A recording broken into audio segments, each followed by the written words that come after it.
what are you watching? You should get liposuction for your legs. Some of my family would be like, you need to gain weight. What happened to you? That always happened. My Korean was like non-existent. It's like, oh my God, where are we? I don't know. This doesn't look like a dormitory. Something that really bothered me a lot. 아직 유창하지 않지만 열심히 배우고 있어요. So I had a couple scholarships when I was in university. So I went to China. 베이징, 싱. 안녕하세요 여러분, 저는 영국에서 온 로렌이라고 합니다. 반갑습니다. 이제는 한국에 온 지 총 4년 되는데 2016년에 처음 왔어요. 안녕하세요, 저는 미국에서 온 크리스티나입니다.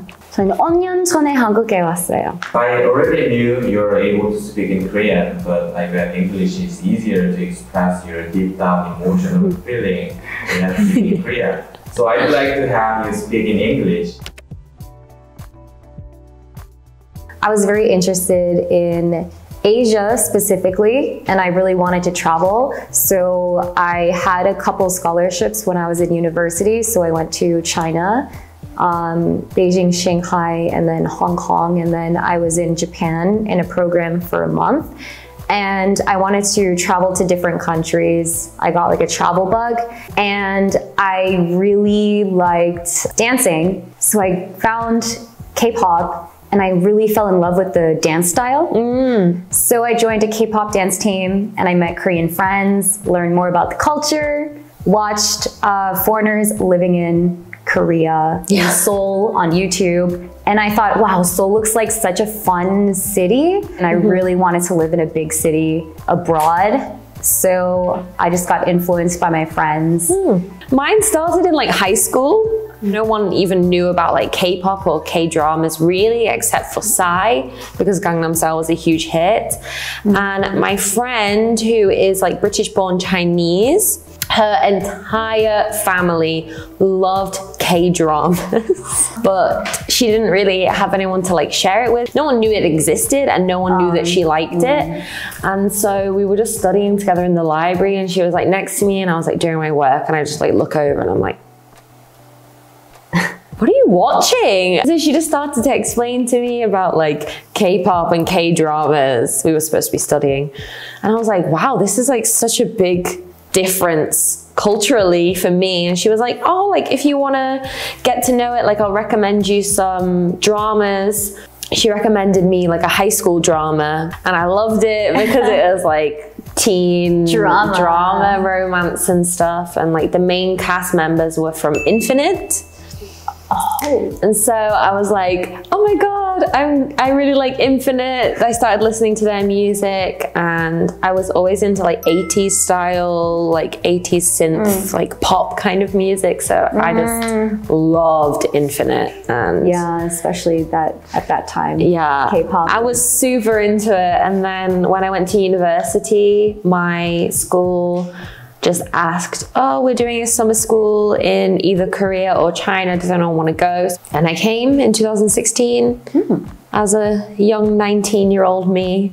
It was so bizarre. I was here and I was like, oh my gosh, this is crazy, so fun. And then I went back, and my university were like, did you enjoy it? Like, how is Korea for, you know, British people? Like, would you recommend it? And I was like, yeah, it's great. So I kind of became like a ambassador for my university's like exchange program and stuff. Oh, wow. So then they sent me again for 1 year.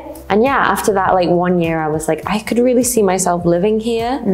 So yeah, after I graduated my undergraduate, I moved back to study Korean and then go to graduate school here, which I did.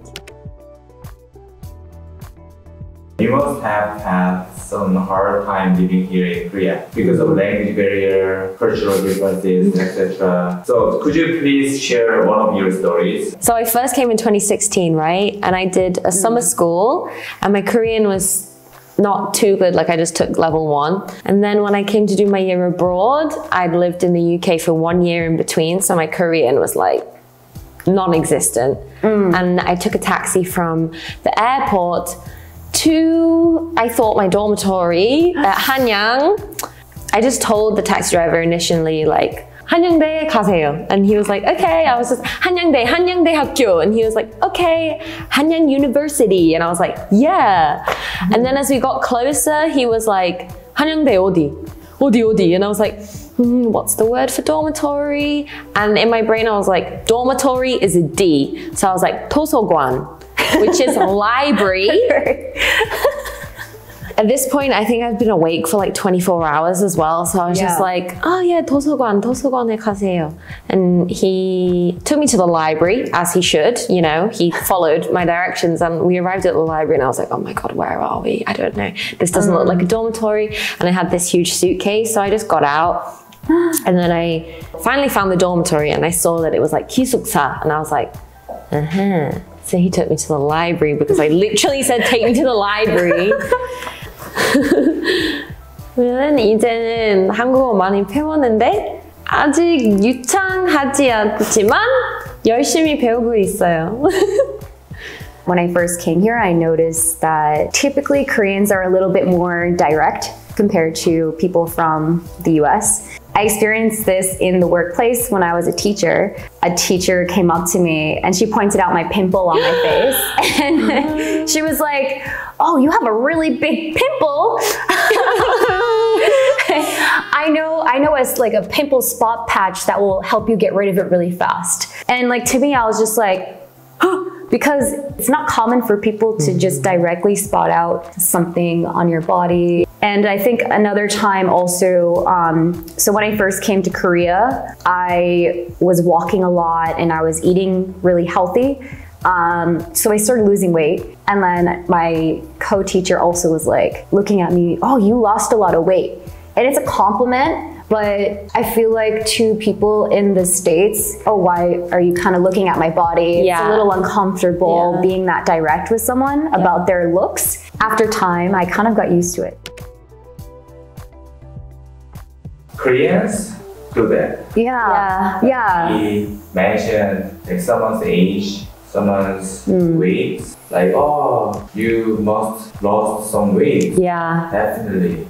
It put me in a very strange place because I was here and people were telling me to lose weight and then I would go home and my family would be like, you need to gain weight. What happened to you? That always happens. And I was like, I don't know what to do with myself. Yeah, here they're, you know, oftentimes telling me, you know, your hips are too big, you need to lose weight, especially working in the entertainment industry.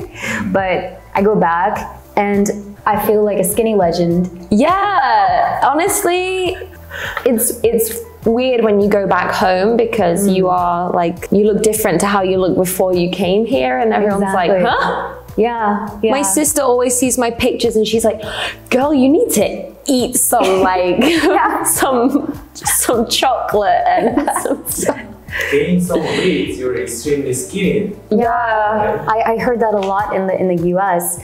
And then I remember the last time I went, I gained a good amount of weight. So I was feeling uncomfortable about my image. And then I went back to the States and people are saying I'm so skinny. And I'm like, I gained so much weight. Oh my gosh. I can't wait to go for Christmas and get all these compliments. That's one of the hardest things for me is the beauty standards and working in the industry and the directness, because I get told I'm big all the time. Like every week, you know, someone will mention something. And I think also because plastic surgery is the norm, I also get recommended to get work done. Where? Where? On what part of your face? Oh, you're on camera a lot, you know, maybe you should get, you know, some under eye surgery for your eye bags, or you should get liposuction for your legs. So that's something that really bothered me a lot at first. Now I kind of got used to it and now it's kind of going in and out. Yeah. But it took a while for me to get to where I am now. It was really difficult.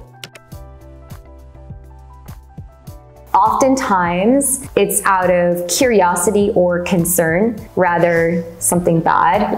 So knowing that, I know, for example, talking about the pimple, she just wanted to help me. Yeah. It was very direct, but it wasn't in a rude way, you know? So I think that's oftentimes the cases. So I do kind of like the honesty rather than sometimes rather than people not telling you directly how it is. So I got used to it. So it doesn't bother me as much as it did before. I'm more comfortable. Like before I'd be like, oh, don't look at my body. Oh, uncomfortable, you know? Now I'm like, tell me if I have something in my teeth. Or tell me if I need to fix something. Yeah. Right. So if you like this video, please like, comment, subscribe. We'll see you next time. Bye. Thank you. Thank you.